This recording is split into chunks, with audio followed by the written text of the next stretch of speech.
Zéro déchet au boulot. Bienvenue dans le podcast qui vous accompagne vers le zéro déchet au travail. Vous êtes sensible à prendre soin de la planète, œuvrer pour diminuer les déchets à la maison, mais au travail c'est le désastre. Gâchis de papier, d'emballage, indifférence des collègues, vous vous sentez démuni face à l'ampleur de la tâche. Alors, bonne nouvelle, ce podcast s'adresse à tous ceux qui souhaitent avancer de manière positive et concrète dans une démarche de diminution des déchets en entreprise. À travers ce podcast, vous allez découvrir des exemples inspirants d'individus qui font bouger les lignes au travail, des outils concrets pour réfléchir à la démarche et même partir à la rencontre de structures qui peuvent vous aider. Allez, place au sujet du jour. Bonjour à tous. Aujourd'hui, nous allons parler d'une activité qui nous touche tous au quotidien, la cosmétique. En effet, comment savoir si ce que nous nous mettons sur la peau a une incidence bonne ou mauvaise pour notre santé? Comment consommer des produits sans impacter la planète de polluants, autant dans les produits que nous utilisons sous la douche que de multiplier les emballages qui vont remplir la poubelle de la salle de bain? Sachez que ce sont près de 525 000 shampoings qui s'achètent en France chaque jour et que les Français dépensent en moyenne 205 € de produits de beauté par an. C'est donc un secteur à enjeu. Pour décortiquer le sujet, j'ai invité Bérénice Denis-Lemaître, qui a une double casquette, toxicologue et créatrice de produits de beauté au naturel. Bérénice fabrique par exemple des savons, des parfums, des baumes à base d'ingrédients naturels portés par la marque Au Petit Monde de Deb, située à Landa, dans le nord de la France. Bérénice, bonjour. Bonjour. Alors Bérénice, pour démarrer, quelle est votre histoire avec l'écologie ?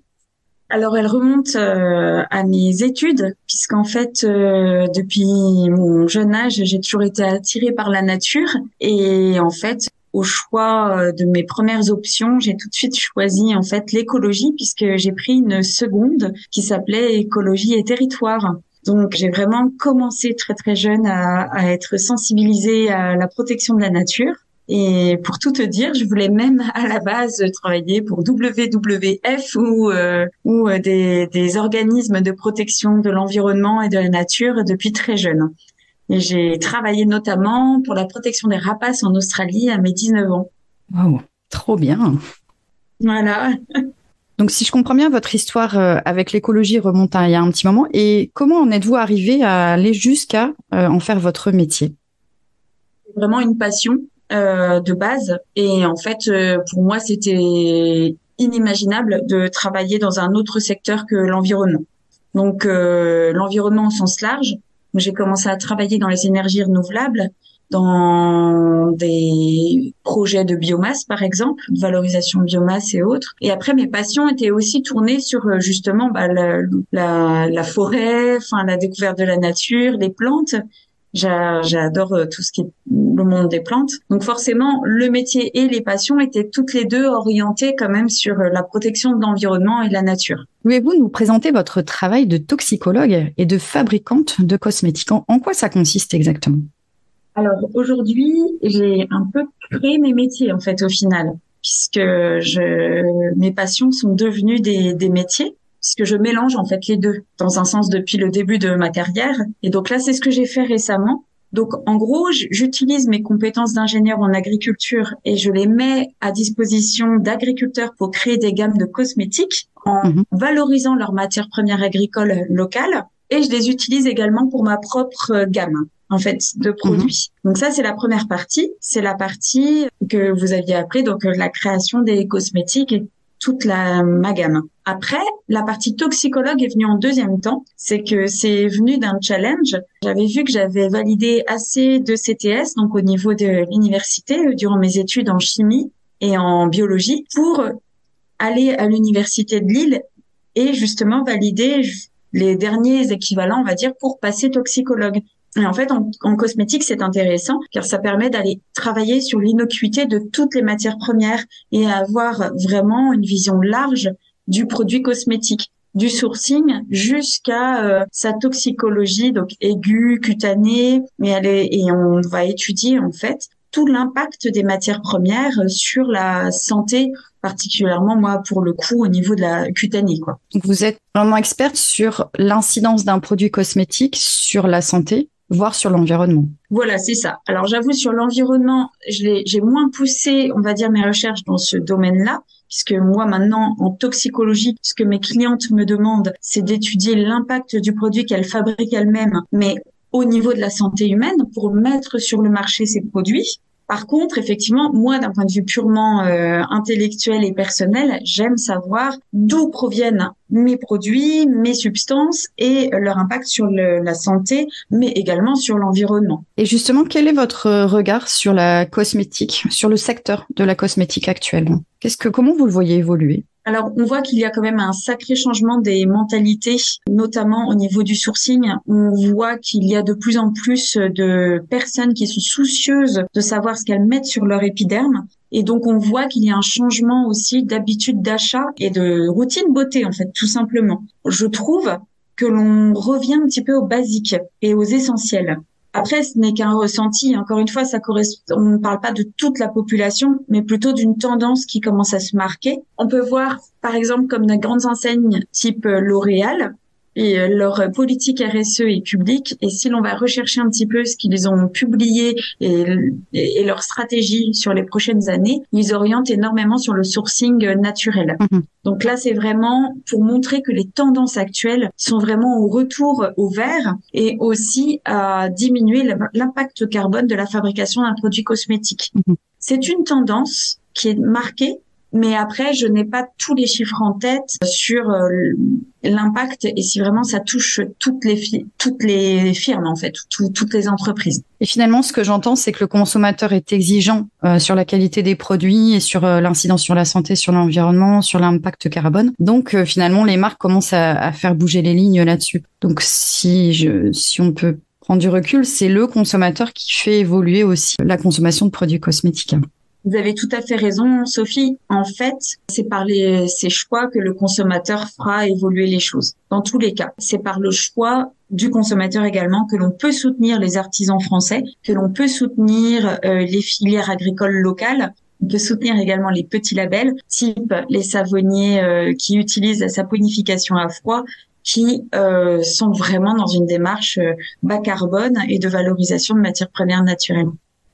Et alors justement, si on parle d'une cosmétique spécifique, je pense à la cosmétique zéro déchet. Quelle serait votre définition de la cosmétique zéro déchet? Alors, le zéro déchet, je ne sais pas ce que vous en pensez, Sophie, mais c'est des fois un peu compliqué de le définir dans sa globalité. Alors moi, je me suis fait ma propre définition, on va dire. Je vais vous la soumettre et puis on pourra en discuter. Avec plaisir. De mon côté, à titre personnel, moi, c'était plutôt d'éviter le plastique à tout prix.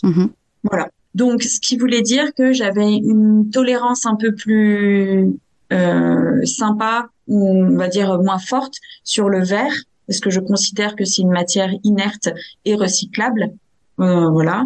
Sur le papier craft, qui n'a pas subi forcément de transformation trop forte ou autre après avoir avec les cols, attention, ou avec certaines encres. Mais voilà, après, je me suis fait une sorte de tolérance par rapport à certains emballages en me disant que c'est un moindre mal, on va dire. Parce que dans un sens, il faut aussi respecter la réglementation.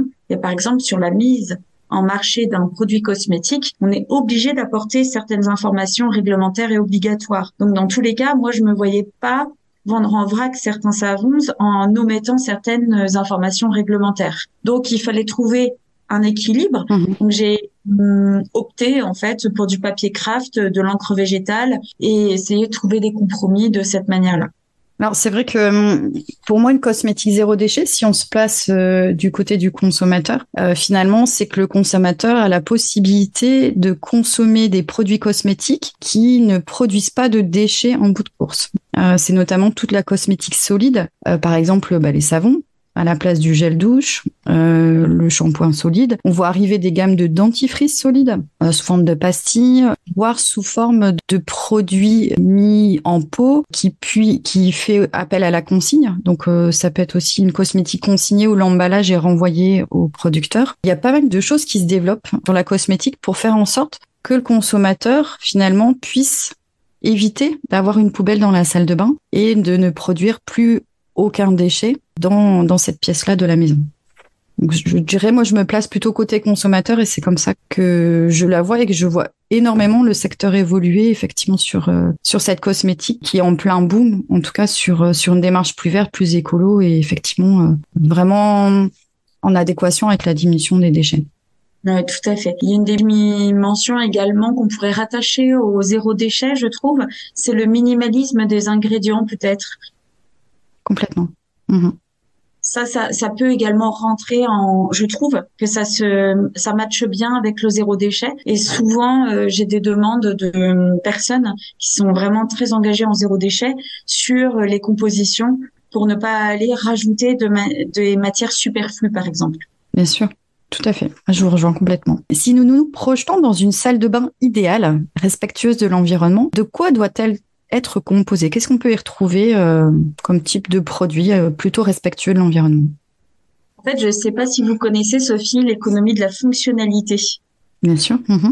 Donc, des fois, moi, je réfléchis de cette manière-là, mais à mon niveau, donc au niveau individu, et je me dis de quelle fonction, de quoi j'ai besoin vraiment, en fait, en réalité. La fonction, par exemple, j'ai besoin de nourrir mon épiderme, ou j'ai besoin de me laver les dents, j'ai besoin de me laver les cheveux ou autre. Et en fait, en fonction des besoins, on peut après aller retrouver quel type de produits en zéro déchet sont vraiment efficaces ou intéressants. Et en fonction des besoins, en fait, on peut comme ça refaire une salle de bain zéro déchet. Et aussi dans l'optimisation des matières. Par exemple, je vais nourrir mon épiderme parce qu'il est vraiment très sec avec une petite huile. Si, par exemple, c'est une huile d'argan, on peut très bien aussi la mettre sur le bout des cheveux si on a les pointes sèches. Comme ça, on fait d'une pierre deux coups. Mmh. Bon, voilà, c'est un petit peu cette idée-là pour moi, le zéro déchet, vraiment pousser loin et aussi essayer d'optimiser nos produits qu'on a dans la salle de bain. Une petite huile végétale, une huile même alimentaire, je vais être sincère, peut très bien aller nourrir un épiderme abîmé d'un bébé, mes cheveux et la barbe de mon mari, quoi. Donc, finalement, d'avoir des produits plutôt bruts.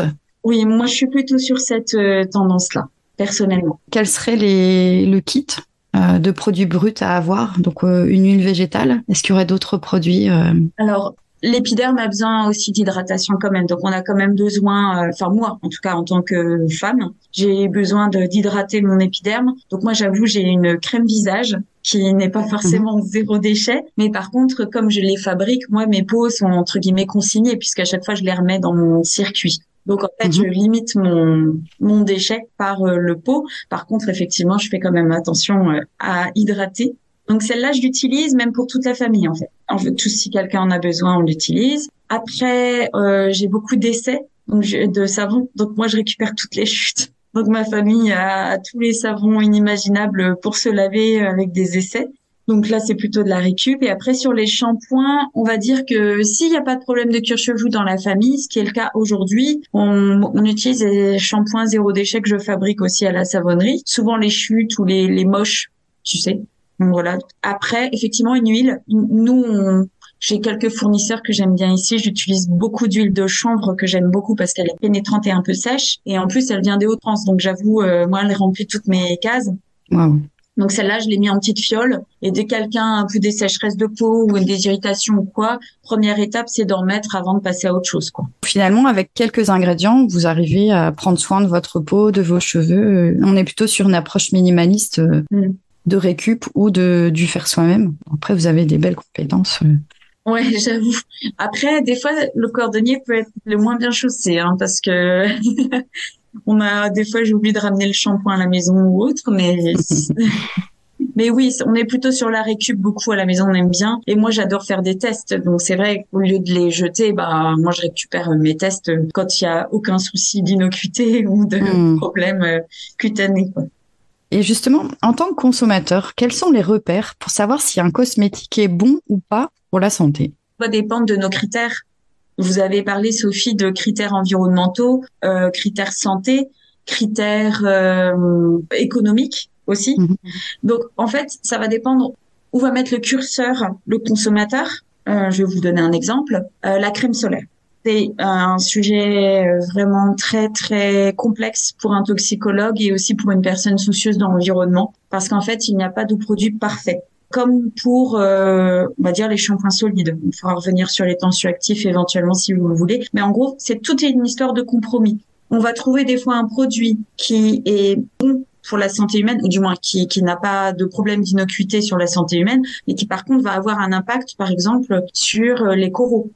On va des fois avoir un produit qui est biodégradable à 100%, mais par contre sa méthode d'extraction et sa méthode de fabrication est très impactante au niveau environnemental. Donc en fait, des fois c'est un peu compliqué de savoir où mettre le curseur. Donc moi j'avoue que quand je fais mes choix, je le fais d'un point de vue purement minimaliste. Si vraiment j'ai un choix à faire, je regarde pas au prix parce que je me dis que en fait, si le produit est efficace, souvent il dure plus longtemps. J'essaye aussi d'éviter d'avoir de l'eau dans mes produits, tout simplement, parce que plus il y a d'eau, plus en fait la conservation demande de conservateur, et aussi il dure moins longtemps en règle générale, alors qu'un produit solide est concentré, donc il dure plus longtemps. Donc moi, par exemple, pour aller nourrir mon épiderme, je préfère un baume ou une huile qui n'a pas d'eau plutôt qu'une crème pour mon corps. Voilà. Donc en fait, mes choix, je vais les faire plutôt sur l'efficacité et sur l'aspect naturel, en me disant bon bah voilà, j'axe là-dessus. Par contre après, il n'y a pas de produit parfait. Par exemple sur une crème solaire, c'est très compliqué de trouver des compromis. Alors, peut-être je peux me permettre de rajouter pour le consommateur, un repère, ça va être l'étiquette, notamment la liste INCI. Qu'est-ce qu'on pourrait voir sur cette liste INCI? Comment est-ce qu'on peut y voir un peu plus clair? Alors, c'est souvent écrit dans des noms incompréhensibles, dans des langues qu'on ne maîtrise pas, écrit en tout petit. Quoi les repères sur ces fameuses étiquettes? Alors effectivement, moi, j'avais pas parlé de cet aspect-là parce que justement, généralement, on les lit pas forcément. C'est pour ça que j'avais pas axé là-dessus. Donc, une liste INCI, comment elle s'interprète? En fait, les ingrédients les plus dosés, enfin, avec une plus forte concentration, ce sont les premiers de la liste INCI. Par exemple, pour un shampoing, si il est liquide, ça va être de l'eau généralement au début. Donc, on va voir aqua. Donc, si, comme moi, vous voulez un produit sans eau ou avec très peu d'eau, il faut aller regarder les premiers ingrédients. Par exemple, ça, c'est une base avec l'eau, avec de l'eau ou sans eau. Et après, vous avez dans la liste INCI, donc, du plus grand au plus petit en concentration, sachant que sur les concentrations à moins de 1%, ça peut être en mix. Donc là, pour le coup, voilà. Il y a plus d'ordre, à moins de 1%. Et en bout de course, vous avez aussi les allergènes. Tout ce qui est obligatoire à mentionner au-dessus d'un certain seuil, en fonction des cosmétiques. Bon. Donc là, ce qu'il faut regarder, c'est le début surtout, pour vous. Parce que c'est là où il y a le plus de concentration. Après, franchement, c'est compliqué de venir interpréter quand on n'a jamais lu de nom en INCI. Par contre, vous pouvez aller sur des sites qui sont comme INCI Beauty, où là, vous pouvez avoir toute la traduction de votre étiquette et qui va venir justement vous expliquer ce qu'il y a derrière. Moi, j'avoue que quand je ne connais pas un nom INCI, ça peut arriver. Enfin, ça arrive régulièrement. Je vais aller regarder sur soit le portail européen des cosmétiques, enfin des choses officielles, ou soit aussi sur INCI Beauty qui est très bien fait, ou sur Cosmed. Enfin, il y a d'autres portails à aller farfouiller. Voilà, vous pouvez retrouver facilement après le nom ou la traduction, on va dire, en français, en anglais ou en d'autres langues. Et peut-être pour des consommateurs non avertis, au plus la liste est courte, au mieux c'est finalement, sinon dans une démarche minimaliste. Dans une démarche minimaliste, oui. Après, il y a certains produits, comme par exemple la crème visage. Moi, allez, on va dire que j'ai 13 ingrédients en matière première dans mon labo, mais au final, on se retrouve avec 26, 27, 28 lignes, parce qu'en fait, les matières premières contiennent des fois plusieurs substances. Mais dans le doute, vaut mieux effectivement aller chercher le minimalisme et aller chercher des produits avec le moins d'INCI possible. Ça donne un repère assez clair. Merci. Alors vous fabriquez des savons en suivant une démarche zéro déchet la moins impactante possible, en adéquation avec vos valeurs. Est-ce que vous pouvez nous expliquer comment et que faites-vous? Alors oui, en fait, on travaille en saponification à froid. Donc, comme beaucoup de petits savonniers français qui ont repris une méthode ancestrale, en fait, où on va valoriser donc des huiles en savon grâce à une réaction chimique connue depuis longtemps, qui est en fait la saponification qui vient donc transformer les huiles en savon grâce à la présence d'une base forte. Donc un ingrédient basique, l'inverse d'acide. Et alors la démarche zéro déchet dans tout ça, comment elle se traduit chez vous? En fait, ce qui est compliqué, c'est justement tout est une histoire de compromis. Pour fabriquer un savon qui plaît en zéro déchet, on est obligé d'utiliser des huiles qui viennent pas forcément de France. Et donc, il faut trouver des compromis, il faut trouver des dosages qui fait que moi, j'essaie d'incorporer des huiles françaises quand même dans tous les cas. Mais c'est juste que ce qui est compliqué, c'est de pouvoir justement avoir des dosages suffisants pour essayer de limiter l'impact carbone par la provenance des huiles, mais en même temps avoir un savon qui mousse, qui dure dans le temps. Et là, pour le coup, on est obligé d'utiliser des huiles qui viennent pas forcément de France, qui viennent d'Europe ou d'autres qui viennent de plus loin. Donc, toute une histoire de compromis dans les sourcings. Et donc, vous, l'enjeu, c'est surtout la démarche au niveau du sourcing et, si je me trompe pas, aussi la démarche au niveau de l'emballage final. Oui.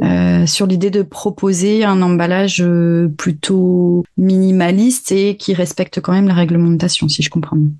Oui, c'est ça. C'est qu'en fait, vu que l'on produit quand même beaucoup de savon, on a eu un peu peur aussi sur l'aspect vrac de se mélanger les pinceaux dans les lots, clairement. Donc, on a préféré mettre une petite bande craft autour où on a travaillé avec un fournisseur local. L'imprimerie à moins de 15 kilomètres de la savonnerie. Il travaille en encre végétale et c'est du papier craft. Donc, vous voyez, on a vraiment travaillé sur tous ces aspects-là. Mais on conserve quand même l'aspect réglementaire, car j'avoue, moi, j'arrivais pas à aller sur le vrac à 100% par rapport à tous nos lots de savons différents au sein de la savonnerie. Alors, c'est une question. Est-ce que vous faites quelque chose, par exemple, des coupes de savon qui sont pas assez respectueux du grammage attendu ou ce genre de choses? Est-ce que vous faites des lots? Est-ce que vous réutilisez? Comment ça se passe là-dessus?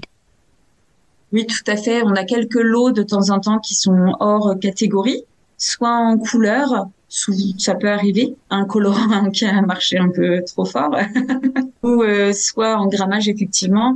Et là, ça nous arrive de mettre temporairement des savons en vente. On les appelle nos savons moches. Comme les légumes moches.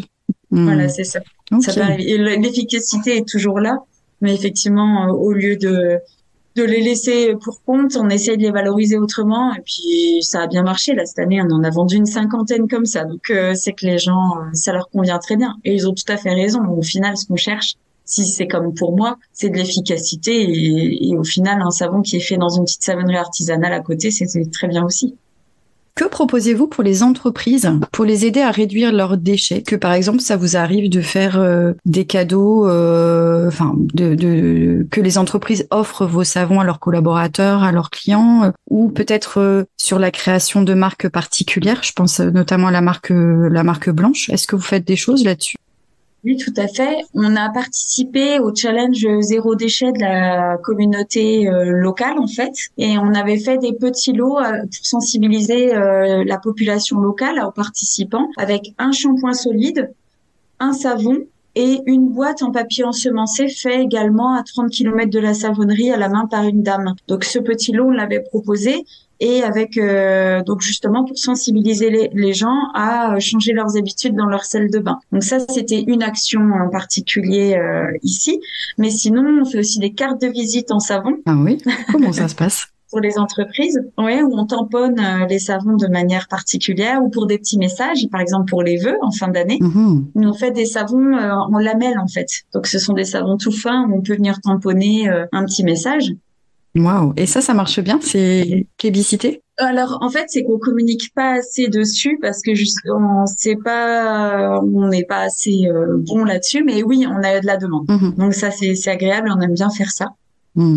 Et après, au niveau des entreprises, oui, franchement, on a des demandes, des petits cadeaux. On a travaillé pour l'Adréal, on a travaillé pas mal pour le public ou pour le musée Louvre-Lens, où on travaille en fait sur des savons qui ont un thème particulier, comme par exemple travailler avec le charbon actif pour les savons du Louvre-Lens, qui a ça a un sens dans notre région. Donc voilà, on travaille là-dessus, on fait du sur-mesure pour les entreprises, tout en respectant la réglementation et en restant dans les clous. Donc c'est vrai que des fois, il y a des petites contraintes d'étiquette ou réglementaires, mais on essaye de faire pour que tout le monde puisse être gagnant, et aussi pour sensibiliser les salariés des entreprises ou les gens, ou alors les personnes qui reçoivent les cadeaux. Et alors, si je me trompe pas, on en avait discuté pour préparer cet entretien. Vous avez aussi fait des tests avec une entreprise qui fait de la collecte d'huile de friture pour les transformer en savon. Oui. Ça aussi, c'est des choses que vous avez innovées.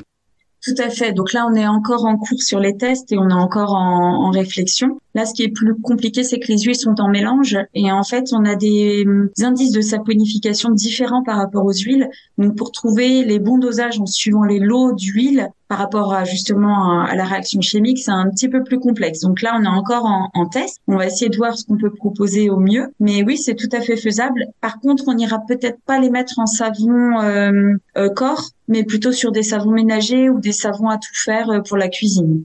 C'est chouette, intéressant. Vous faites pas mal d'innovations autour de la savonnerie et finalement des choses qu'on n'aurait pas forcément... Enfin, la carte de visite ou la transformation d'huile de friture en savon, c'est pas des choses auxquelles on peut penser de prime abord. Alors, ça vient aussi de nos clients. Oui, j'imagine. Parce qu'en fait, des fois, c'est eux qui nous apportent l'idée et le challenge aussi, parce que ça peut être un sacré challenge. Mmh. Voilà. Ah, c'est chouette. Pour clôturer notre entretien, Bérénice, auriez-vous un ou plusieurs conseils à diffuser aux professionnels qui cherchent à réduire leurs déchets?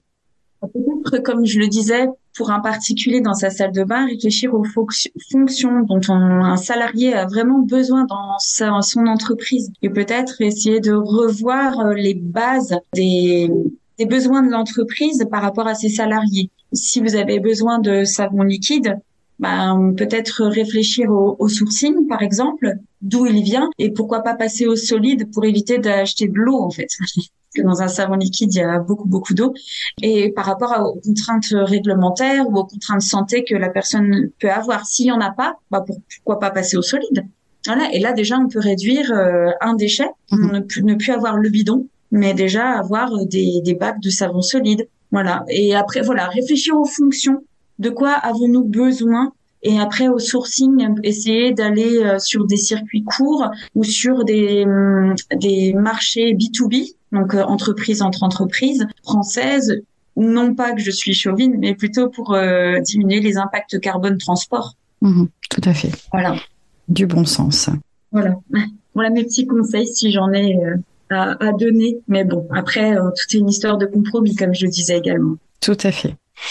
Merci Bérénice Denis Lemaître pour cet échange sur un de mes sujets passion, la cosmétique. C'était très chouette.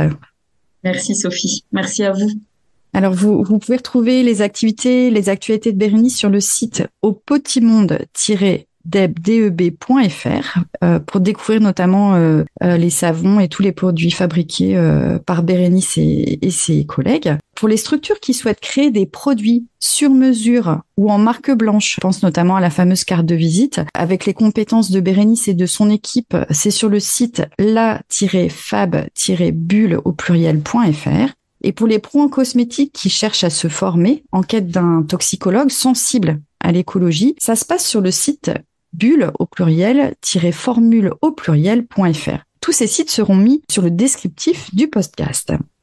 Alors Bérénice, je vous souhaite une excellente journée. Merci Sophie, à vous aussi. Et au plaisir, merci. Merci, au revoir, à bientôt. Au revoir. Merci pour votre écoute. Retrouvez un nouvel épisode chaque mardi dès 7h du matin. Et si vous voulez suivre les publications du podcast Zéro déchet au boulot, inscrivez-vous à la newsletter et vous recevrez dans votre boîte mail l'accès à chaque nouvel épisode. Vous retrouverez le lien dans le descriptif. Je suis Sophie Free. Dans la vie, je travaille pour sensibiliser au développement durable et je parle notamment du zéro déchet. Pour cela, je propose des ateliers, des conférences, des formations professionnalisantes, un blog, Sophie au naturel, et je suis aussi auteure de livres sur le sujet. Retrouvez toutes mes informations sur le site sophie-o-naturel.fr. Au plaisir!